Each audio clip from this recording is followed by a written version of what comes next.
আজকে বিখ্যাত মিজান ভাইয়ের হোটেলে কি অবস্থা দেখেন। আজকে আগারগাঁও জ্যাম লেগে গেছে, পুরা আলোড়ন সৃষ্টি হয়ে যাচ্ছে আগারগাঁওতে। আজকে দেখেন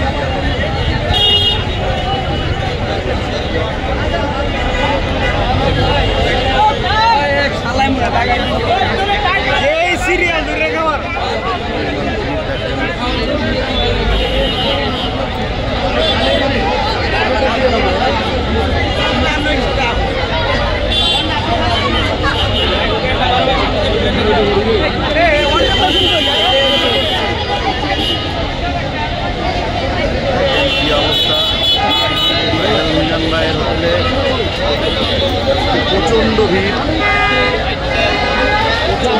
রাস্তায় আজকে প্রচুর অবস্থা খারাপ। হাজার হাজার মানুষ চলে আসছে ভাইরাল মিজান ভাইয়ের হোটেলে, দেখতে পাচ্ছেন।